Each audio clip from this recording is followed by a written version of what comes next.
ሰላም እንዴት ናችሁ? ውድ የሊቨርፑል ደጋፊዎች ድምፅ ተከታታዮች በያላችሁበት ሰላማችሁ ይብዛ። በርካታ ሊቨርፑልን የተመለከቱ ስፖርታዊ መረጃዎችን ወደ እናንተ ይዘን መተናል። በተለይም ከብራድሊ ባርኮላ ጋር ወሳኝ የሆኑ ስፖርታዊ መረጃዎች ወጥተዋል። እስከ ፕሮግራማችን መጠናቂያ ድረስ አብራችሁን ቆዩ። ለቻናሉ አዲስ የሆናችሁ ቻናሉን ሰብስክራይብ፣ እንዲሁም ቪዲዮዎቻችን ለብዙ ሰዎች እንዲደርሱ ላይክ ማድረግ እንዳዘነጉ አብራችሁን ቆዩ። ሊቨርፑል ከፒኤስጂ ጋር የብራድሊ ባርኮላን ዝውውር ለማጠናቀቅ እየሰሩ እንደሆነ ተገልጿል። የተጠቀሰው የ140 ሚሊዮን ፓውንድ ክፍያ ላይ ስምምነት ላይ ለመድረስም ጥረት ያደርጋሉ ተብሎ ነው የሚጠበቀው።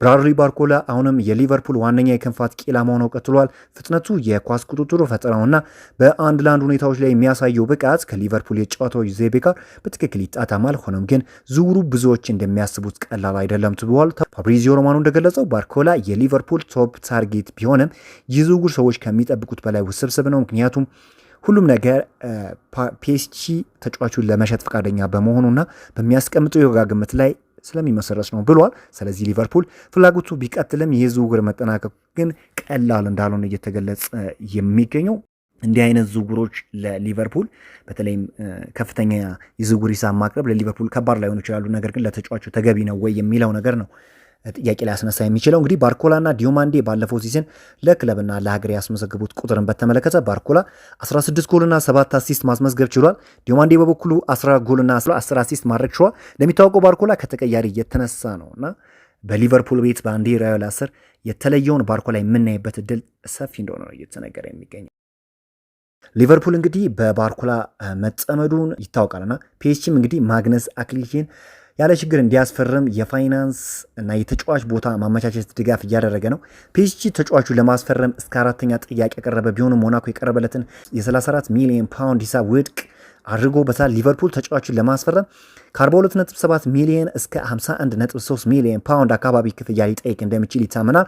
ከባርኮላ የዋጋ ተመን አንጻር ሲነጻጸር ከ42 ሚሊዮን እስከ 50 ሚሊዮን የዝውውር ዋጋ ለሊቨርፑል በፋይናንስ ረገድ እጅግ ተመጣጣኝ ነውና በግራ እግሩ በቀኝ ክንፍና በ10 ቁጥር ቦታ መጫወት የሚችል እድሎችን በመፍጠርና ኳስ ይዞ ወደፊት መግፋት ወይም ቦል ኬሪንግ የሊጉ ስኬታማ ተጫዋች ነው። ከሁሉ በላይ ደግሞ መስመር ይዞ ከማጥቃት ይልቅ ወደ ውስጥ የሚገባ አይነት ወይም ኢንቨርትድ ዊንገር አጫወቱ በጣም ጠቃሚ ሲሆን ኳስ መልሶ ለመቀማት የሚያደርገው ከፍተኛ የፕሬሲንግ ጥረት ለቡድኑ የታክቲክ ፍልስፍና እጅግ ተስማሚ ያደርጓል ተብሏል። ግን ፒኤስጂ ተጫዋቹን በፈረንሳይ ለማስቀረት የገንዘብ ጉልበቱን ተጠቅሞ የዝውውር ፍክክር ውስጥ መግባቱ ዝውውሩን ለሊቨርፑል ሊያወሳስበት ይችላል እንጂ ሊቨርፑሎች በዚህ ተጫዋች ላይ ላቅ ያለ ፍላጎት አላቸው። የተጫዋቹንም ዝውውር ለመጨረስ ረጅም ርቀት ለመሄድ ዝግጁ እንደሆኑ እየተገለጸ ይገኛል።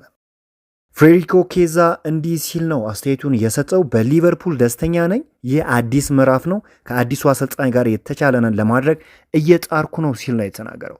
ፍሬሪኮ ኬዛ በጁቬንቱስ ቤት በጣም ድንቅ የሚባል ጊዜን ማስመልከት የቻለ ተጫዋች እንዲሁም በአገሩ ጣሊያንም የተለየውን ኳሊቲውን የተለየውን ያጫወት ጣዕም የነበረው ድንቅ ጣሊያናዊ ተጫዋች እንደነበረ ይታወቃል። ነገር ግን ያው ጉዳቶች ለተጫዋቾች ወይም ተጫዋቾች በሚገባ አቅማቸውን አውጥተው እንዳይጠቀሙ ጉልህ ሚና ይጫወታሉና በዚህ ተጫዋች ላይ እንግዲህ የሚተከሰተው ተደጋጋሚ ጉዳት ተጫዋቹ በሚገባ ብቃቱን እንዳያሳይ አድርጎታልና አሁን በአንዲ ራዮላ ስር ወይም በሊቨርፑል ቤት የተሻለውን ብቃቱን ለማሳየት ዝግጁ እንደሆነ ነው እየተነገረ የሚገኘው። ነገር ግን አሁንም ቢሆን በዚህ ዝውውር ላይ እንቅፋት ሊሆን የሚችለው ነገር ምንድን ነው? ተጫዋቹ ከዚህ በፊት የነበረውን ብቃት ዳግም መልሶ ያሳያል የሚለው ነገር እንጂ አቅም የነበረው ተጫዋች እንደሆነ ምንም ጥያቄ የሌለው ጉዳይ ነው።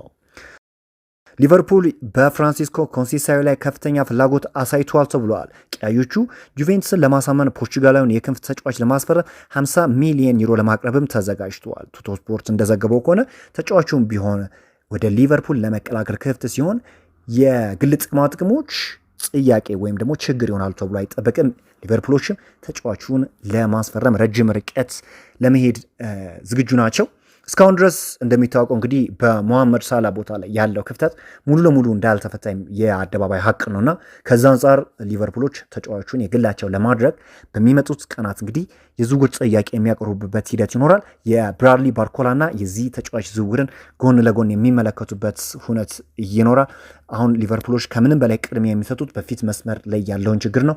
የመሀል ክፍላቸውን ለማጠናከር ተጫዋች የሚያስፈርሙበት እድል ይኖራል። ይህ ነገር የሚሆንበት ጊዜ ግን ምናልባት እንግዲህ ዝውውሩ በሚገባደድ ወይም ለመገባደድ በተቃረበበት ጊዜ ነው። ምክንያቱም የመጀመሪያ ታርጌታቸው ላይ ነው ፎከስ የሚያደርጉት። ሁሉም ክለብ ቢሆን የታወቀ ጉዳይ ነው። እንግዲህ ፎከስ የሚያደርጉት የመጀመሪያ እቅዳቸው ወይም መጀመሪያ ላይ መሙላት ያለባቸው ቦታ ላይ ነው። ሊቨርፑልም መጀመሪያ መሙላት አለብን ብለው የሚያምኑት የፊት መስመር ላይ ወይም በክንፍ ቦታ ያለውን ችግር እንደሆነ እየተገለጸ የሚገኘውና የብራድሊ ባርኮላና የኮንሴሳውን ዝውውር ጎን ለጎን እየተመለከቷቸው እንደሆነ እየተገለጸ ይገኛል። በዚህ ሳምንት እንግዲህ ሊቨርፑሎች ተጫዋቾችን ለማግኘት ይፋዊ ድርድሮችና እንዲሁም የዝውውር ጥያቄዎችን ለማቅረብ ዝግጁ እንደሆነ እየተገለጸ የሚገኘው። በእነዚህ ተጫዋቾች ላይ ምን አይነት ሀሳብ አስተያየት አላቸው? ወደ ሊቨርፑል ቢመጡ የሚጠበቅባቸውን ነገር ያደርጋሉ የሚለውን ነገር ካልን የብራድሊ ባርኮላን የ90 ደቂቃ ስታቲክስ እስቲ እንይ። ጎሎችን በምንመለከትበት ጊዜ በየጨዋታው 0.7 ጎሎችን የማስቆጠር ፐርሰንቴጅ አለው።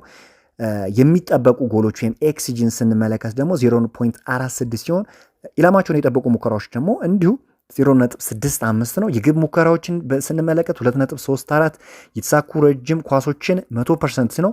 ያው በፒኤስጂ ቤት እንግዲህ እንደዚህ አይነት ነገር ወይም በፖዚሽን ጌም የሚታሙ አይደሉምና ከኳስ ጋር ያላቸው ኮምፎርት ወይም ፓሲንግ አኩሬሲያቸው በፒኤስጂ ቤት ያሉ ተጫዋቾች ድንቅ የሚባል እንደሆነ እናውቃለን። እና የተሳኩ ረጅም ኳሶች 100% ሲሆን የተሳኩ ድሪብሎች ደግሞ 3.05፣ የአንድ ለአንድ ግንኙነት ዱኤል 5.85፣ በተቃራኒ ሳጥን ውስጥ የኳስ ንክኪዎች 6.33 ሲሆን በሊቨርፑል ቤት በተለይም ፍጥነቱ ከምንም በላይ ተጫዋቹ ለሊቨርፑል ይጠቅማል ተብሎ የሚገመተው እንግዲህ እጅግ አስገራሚ የሆኑ ፈጣን ሩጫዎቹ ናቸውና የሊቨርፑል ያጫው ዘይቤ ደግሞ ለዚህ እጅግ አመቺ ከመሆኑ አንጻር ወደ ሊቨርፑል ቢመጣ ተጫዋቹ የተሳካ ጉዞ የተሳካ የውድድር ዘመን የሚያሳልፍበት እድሉ እጅግ የላቀ እንደሆነ እየተገለጸ ይገኛል። ሊቨርፑል በተጫዋቹ ላይ ወይም ተጫዋቹን ለማስፈረም በሚደረገው ውድድር ውስጥ ቀዳሚ ሆኗል። ምንም እንኳን አርሰናሎች በተጫዋቹ ላይ ፍላጎት ቢኖራቸውም ነገር ግን ሊቨርፑሎች ቀዳሚ መሆን ችሏል በዚህ ዝውውር ላይ። ይህ ዝውውር የመሳካት እድሉ እጅግ ሰፊ ነው። ምናልባት የሊቨርፑል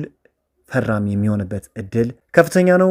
ሊቨርፑል የተመለከቱ ወሳኝ የሆኑ ስፖርታዊ መረጃዎች ወደ እናንተ ይዘን ቀረብን። ሀሳብ አስተያየታችሁን ማስቀመጣችሁን እንዳረሱ በአዲስ ቪዲዮ እስክንገናኝ መልካሙን ተመኘው።